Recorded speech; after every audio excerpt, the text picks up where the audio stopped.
me and my friends say that this era is a era where it's very sensitive. I mean, Jesus, this era is so sensitive. You can't not say anything. For example, I went to Food Lion last night to get a cup of food for dinner. And there were these two teenager boys. I think they were around like 16 or 17 years old. And they were just being obnoxious. They were moving the cart all over the place. They were jumping on the cart. They were everywhere in the middle of the walking path where people trying to go each aisle. They were just doing too much. And I went behind this lady, and I thought it was her children. And I told her, I said, "Are these your kids?" And she said, "Oh, no. Oh, no. Oh, no. They would not be my children. My children do not behave like that." And I said, "Oh, okay." And then she saw another cashier open, and she said, "Come on, this one's open." And I saw the cashier lady. She looks aggravated. Everybody in the grocery store was aggravated because they were loud and they were obnoxious and they were moving the cart all over the place and stuff. And the funny thing was, I told the lady, I asked the cashier lady, I said, "Are you okay?" And she said, "Oh, yes, I'm fine." She smiled because I asked her, "How you doing tonight? Are you feeling okay?" She smiled real big because it looked like nobody never asked her.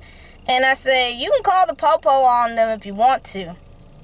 And she was like just laughing and smiling. And the other people in front of me were laughing and smiling and stuff like that.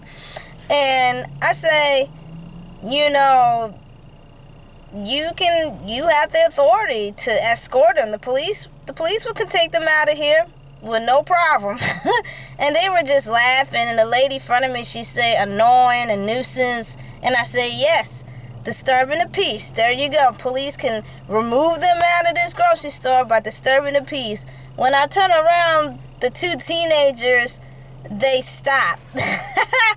They stop what they were doing. They walk away because they heard. I guess they heard me in my conversation, because it's true. If you are being disrupted in a public place, if you're not shopping or looking stuff, and you're just trying to have attention, because that's exactly what they were doing. They were trying to have attention, and everybody was just ignoring them.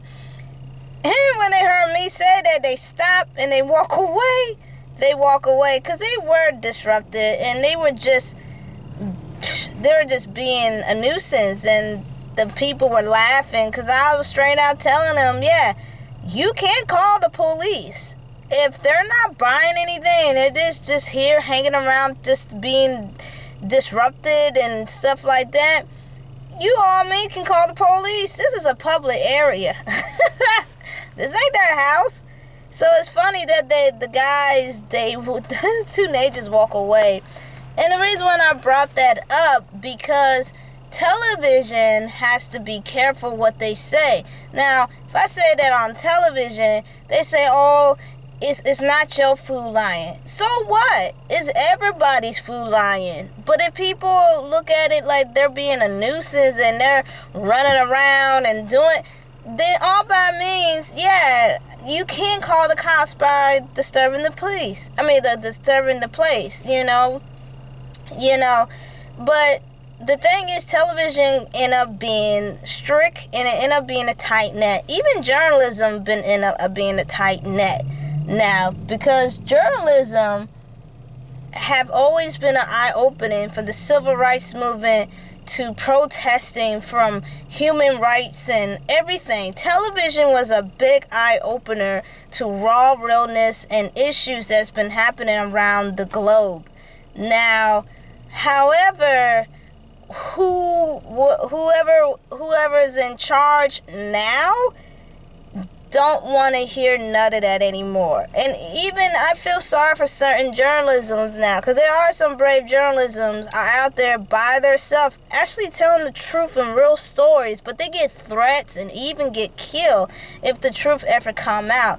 The crazy thing about the truth You would think truth will save people's peace of mind, but it even probably flare up more anxiety. I don't understand that, because to me, truth sets you free. Truth reveals the ultimate of everything. But I guess people love to hear lies than truth.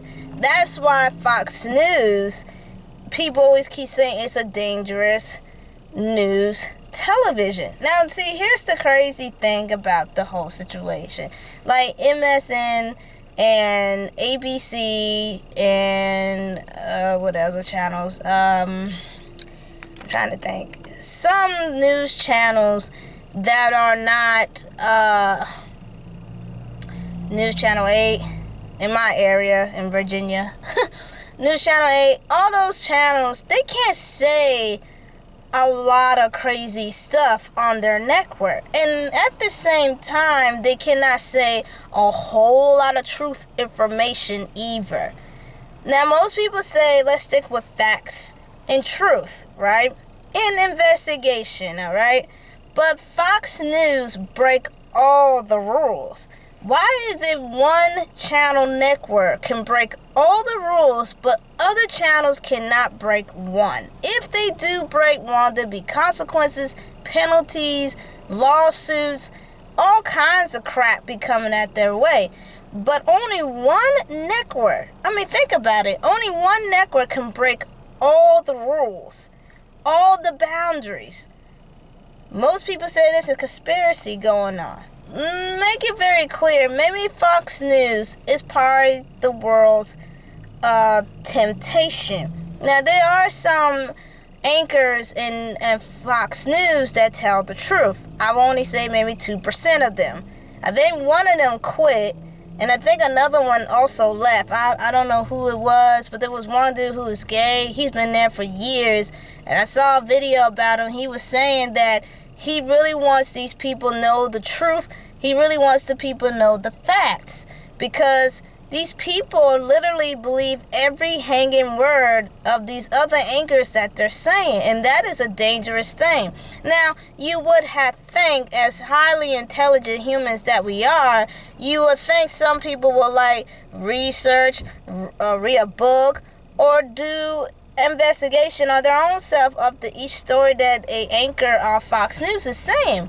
But for whatever reason, because they're on television, and maybe they do have a background for journalism and stuff like that, they believe every word, and I don't believe every word. Even the MSN or CNN, I don't believe those people's words, because what do? You research stuff. Some people say that's too much time.